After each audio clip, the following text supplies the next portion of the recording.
paz do Senhor Jesus, irmãos, amém? Bem-vindo aí à Escola Bíblica Dominical.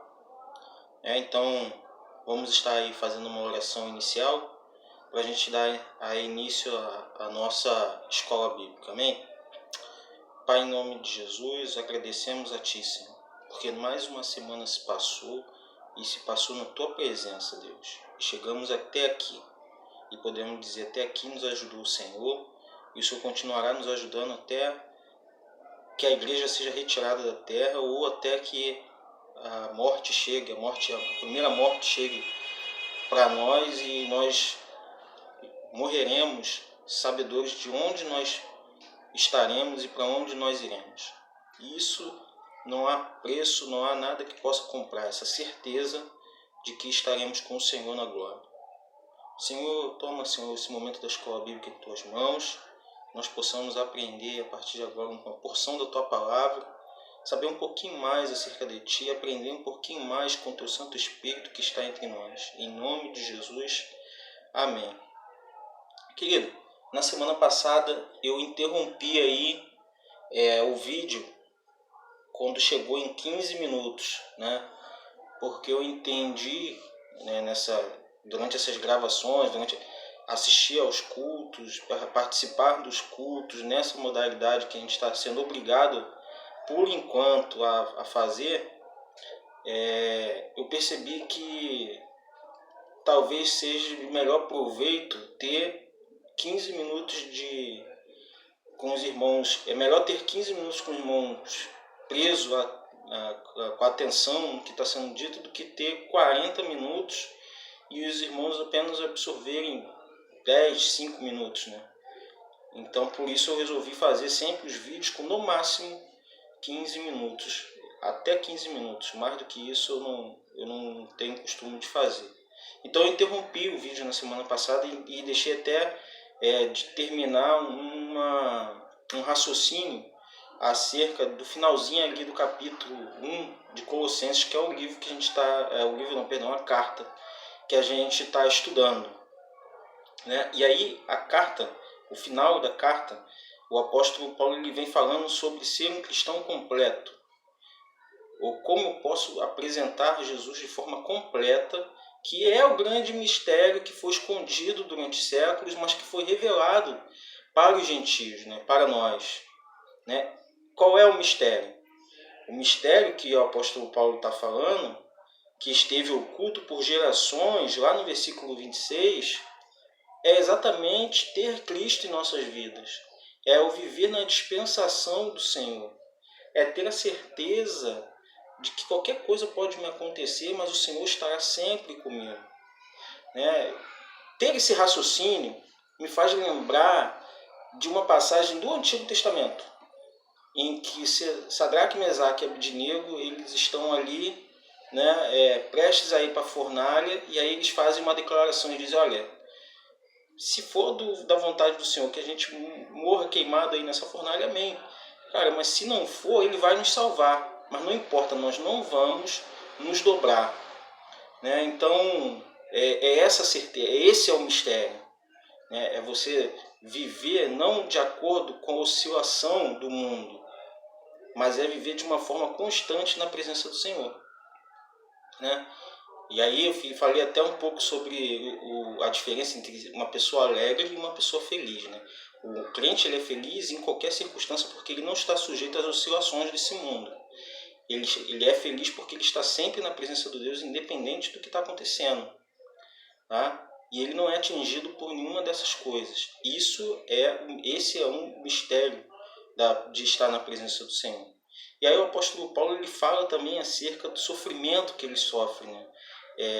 Para completar a obra de Cristo na vida. E aí quando ele fala isso, ele está falando o seguinte: olha para mim, olha para o meu testemunho, olha para a minha vida e vocês vão ver Jesus, tá? Isso nos deixa um ensinamento muito grande, porque você pode ser o único Jesus para quem está do seu lado, onde quer que você esteja. E se você apresenta um Jesus deficiente, essa pessoa ela vai ter uma ideia de Cristo totalmente deturpada. E por sua causa ou por minha causa, alguém pode ir para o inferno simplesmente porque não deu um bom testemunho. tá bom?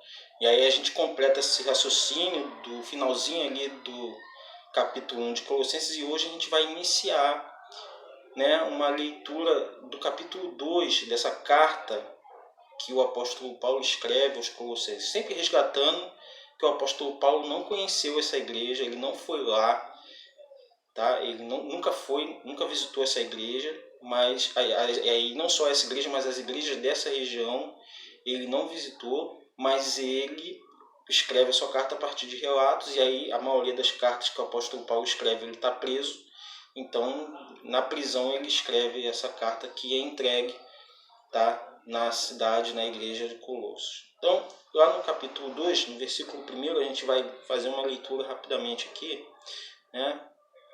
Hoje o meu reloginho está na parte branca da tela, então está difícil de ver o tempo. Capítulo 2 está assim, ó. Porque eu quero que saibais quão grande combate tem por vós, e pelos que estão em Laodiceia, e por quantos não viram o meu rosto em carne, para que os seus corações sejam consolados e estejam unidos em caridade, e enriquecidos da plenitude da inteligência para o conhecimento do mistério de Deus, Cristo, em que estão escondidos todos os tesouros da sabedoria e da ciência. E aí a gente vai bater agora, se fosse numa escola bíblica presencial lá na igreja, eu acredito que a gente ficaria preso nesses 3 versículos aqui hoje e o próximo domingo e talvez o terceiro. Por quê? Porque o apóstolo Paulo ele faz uma declaração muito forte aqui e começa falando o seguinte, olha, e retorna aquele pensamento do combate, né, do exemplo, né, olha para mim, olha como eu faço e sejam meus imitadores. Então ele vai falando sobre o combate, mas no versículo 2 ele já começa a entrar numa outra situação. Ele olha, para que seus corações, os corações dos colossenses e das igrejas daquela região, porque ele não visitou também só os colossenses, mas também ele não visitou a igreja de Laodiceia.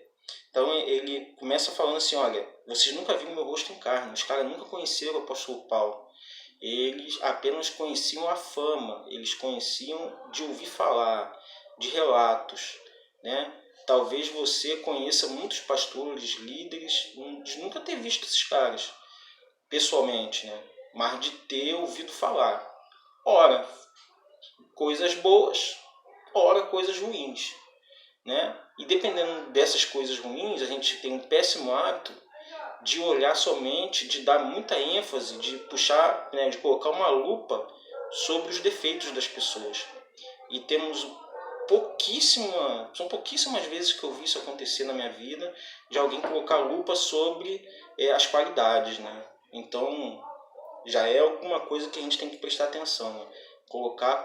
Começar a colocar lupa sobre as qualidades das pessoas e pouca ênfase sobre os defeitos, porque defeito todo mundo tem, né? Independente de quem seja, só Jesus foi perfeito. Então, todo mundo vai errar, todo mundo vai cometer erro.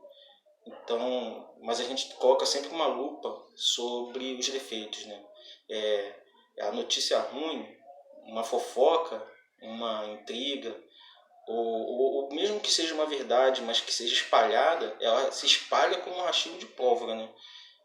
E quando alguém faz alguma coisa para abençoar o irmão, vira segredo, né? É como se ninguém quisesse contar. Então, isso é preocupante também, tá? Porque nem tudo que se fala a gente tem que dar a real atenção para isso, ou pelo menos na minha mente eu tenho que fazer esse julgamento do porquê que aquilo está sendo dito, né? Por que alguém chega para mim e fala mal do meu irmão? Por que um irmão chega para mim para falar mal de um outro irmão? Né? E não passar isso para frente, porque se passar para frente, já era. Vira o telefone sem fio. Né? E aí causa a divisão da igreja, que é algo que o apóstolo Paulo também combate. Então, voltando aqui para o capítulo 2, lá no versículo 2, o apóstolo Paulo ele começa a falar assim, ó, para que em seus corações sejam consolados e estejam unidos em caridade. Então, mesmo fora da presença dele, ele apela para que as pessoas permanecessem unidas em amor, né? A minha Bíblia, essa tradução aqui ela é mais antiga, eu estou com uma Bíblia diferente da que eu tenho usado, né? Ela pode entrar. Ela tem uma tradução diferente, né? Ela tem uma tradução diferente. Então, quando ela coloca caridade, na verdade ela está falando de amor, né? Então, o apóstolo Paulo, ele começa falando sobre de estarmos unidos em caridade e enriquecidos da plenitude da inteligência, para que o conhecimento do mistério de Deus, Cristo, em quem estão escondidos todos os tesouros da sabedoria e da ciência. E aí, meu irmão, por que eu disse lá atrás que se eu estivesse numa escola dominical presencial, esse assunto ia render? Porque o apóstolo Paulo agora ele começa a falar sobre 2 tipos de conhecimento que na história da humanidade se chocaram, que é o conhecimento bíblico, que é o conhecimento, não vou falar de teológico, porque teologia é uma ciência, mas eu vou falar do conhecimento da palavra de Deus e o conhecimento da ciência. Ao longo da história, esses 2 tipos de conhecimento se chocaram, porque na verdade o que aconteceu foi que o homem natural ele buscou destruir, ou melhor dizendo, desacreditar a Bíblia. Então, assim, a história natural, a história do desenvolvimento do homem, a história do meio ambiente, da natureza, né? Então, tudo isso o homem buscou esse domínio. Tá? O homem natural ele busca dominar, sempre foi isso. Ele sempre buscou dominar os processos naturais, ou conhecer o máximo possível. Porque quando você conhece o máximo dos processos da natureza, você torna ela previsível. Se você torna a natureza previsível, evidentemente que você sabe quando vai acontecer qual fenômeno e você pode, pelo menos, minimizar esse impacto desse fenômeno. Só que a natureza ela tem um grau de imprevisibilidade.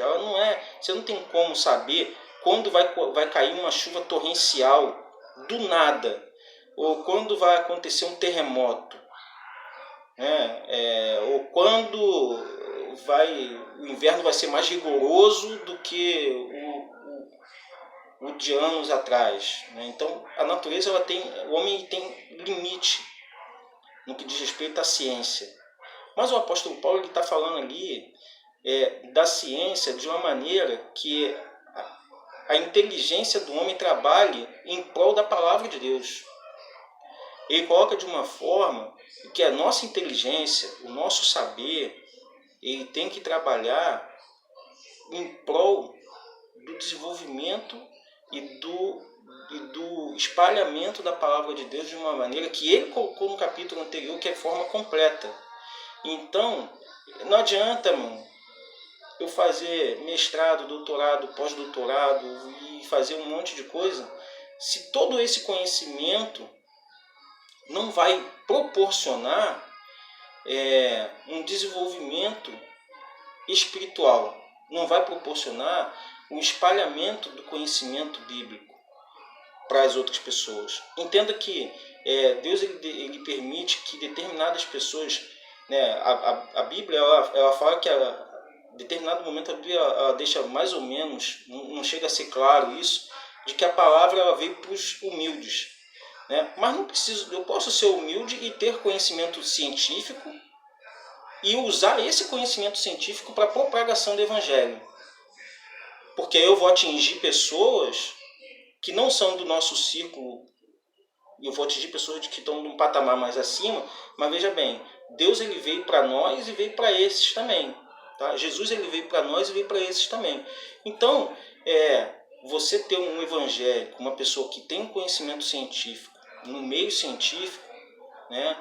Você ter alguém ali, um representante do Evangelho, um embaixador de Cristo no meio científico, é vantajoso para nós sim, porque Jesus ele veio para esses caras também e a Bíblia, a palavra de Deus tem que chegar para eles. E como? Quem vai dar mais crédito? se vier alguém de lá e falar acerca, fazer essa junção, essa união entre o que é científico com o que é bíblico, tá? Então o apóstolo Paulo ele fazia bem essa junção, né? Os outros apóstolos, né, eles todos muito humildes, mas o apóstolo Paulo ele tinha um conhecimento refinado e por causa disso o evangelho atingiu pessoas que talvez com os outros não atingiria, tá? Então hoje eu vou parar por aqui, até porque eu já passei dos 15 minutos, chegando já em 15 minutos e meio, né? Então eu vou parar por aqui hoje, mas na semana que vem a gente vai retornar, vamos continuar falando sobre essa parceria que tem que existir entre a ciência e a Bíblia. Esse trabalho tem que ser de parceria e não de contradição, de choque e de luta, mas é parceiro. E a gente está aqui para isso, irmão. A gente está aqui para pregar o Evangelho com todas as ferramentas que nós temos em mãos, inclusive a ferramenta científica. Amém? Fique em paz em nome de Jesus.